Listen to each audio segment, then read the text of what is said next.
आजच्या बैठकीमध्ये विदर्भातील सर्व जिल्ह्यातून ओबीसी चळवळीतील ओबीसी साठी एक समर्पित काम करणारे सर्व नेते कार्यकर्ते पदाधिकारी आले होते।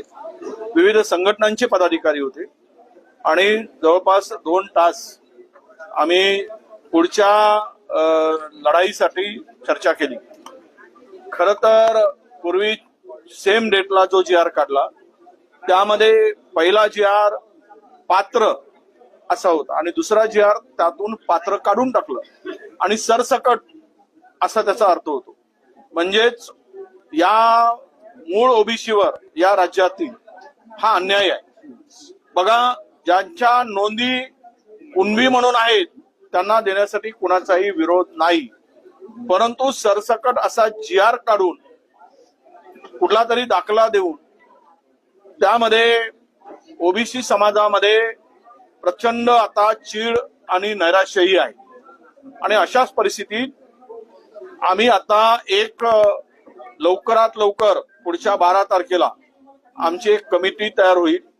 या एकूण जे आरच्या संदर्भात खूप चर्चा झाली, त्यातून ओबीसीचा काय फायदा होणार आहे, किती नुकसान होणार आहे यावर चर्चा झाली आणि नक्कीच त्या जे आर मुळे ओबीसीच्या वर अन्याय होईल अशीच भावना आजच्या बैठकीमध्ये अनेक नेत्या लोकांनी, अनेक कार्यकर्त्यांनी आणि अनेक संघटनांच्या पदाधिकाऱ्यांनी मानली।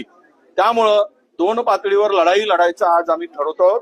एक न्यायालयीन लढाई आणि दुसरी आम्ही लढाई लढू ती रस्त्यावरची लढाई, आंदोलनाची लढाई, अशी दोनही पातळीवर आमची चर्चा झाली आणि त्या संदर्भात एक कमिटी 25 ते 30 लोकांची विदर्भातील लोकांची करायची आणि नागपुरामध्ये त्याचा मोर्चा, आपल्याला एक मोठा मोर्चा करून आपल्या हक्काचं संरक्षण, आम्ही कोणावर अन्याय नाही तर आमच्या हक्काचं संरक्षण व्हावं आणि ओबीसीच्या हक्काला कुठेही बाधा पोहोचू नये, आरक्षणाला कुठली ठेच लागू नये, ही त्यामागची भूमिका आमची असणार आहे।